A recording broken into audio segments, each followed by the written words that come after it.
தந்தை மகன் தூய் ஆவியின் பெயராலே ஆமென். ஆண்டவர் உங்களோடு இருப்பாராக, ஆன்மாவோடும் இருப்பாராக. இயேசுவில் பிரியமுள்ள சகோதரமே சகோதரிகளே, இந்த புதிய நாளை தந்த இறைவனுக்கு நாம் நெஞ்சார நன்றியை கூறிக்கொள்வோம். இன்றைய நற்செய்தியானது மத்திய எழுதிய நற்செய்தி 4வது அதிகாரம் வசனங்கள் 14 17 முடிய, மீண்டும் 23 25 முடிய உள்ள வசனம்.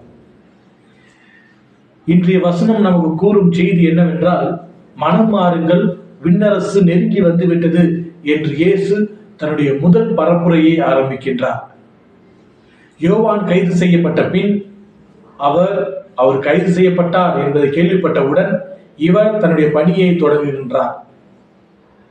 கற்பித்தல், போதித்தல், குணமாக்குதல், பறைசாற்றுதல், இவைகளில் முடிகின்ற இந்த வார்த்தைகளின் மூலமாக அவர் தனது பணியை ஆரம்பித்து பல நோயாளிகளையும்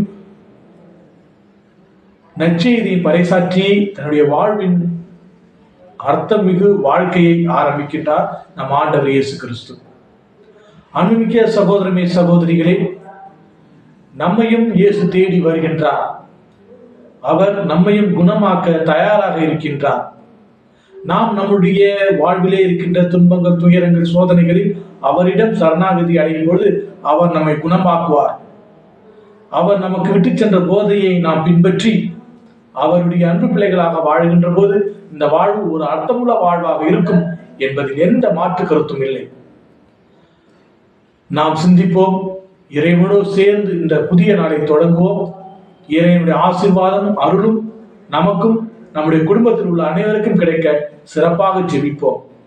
எல்லாம் வல்ல இறைவன் தந்தை, மகன், தூய திரு ஆவி நம் அனைவரையும் நிறைவாக ஆசீர்வதித்து காத்து வழிநடத்துவாராக. ஆமென்.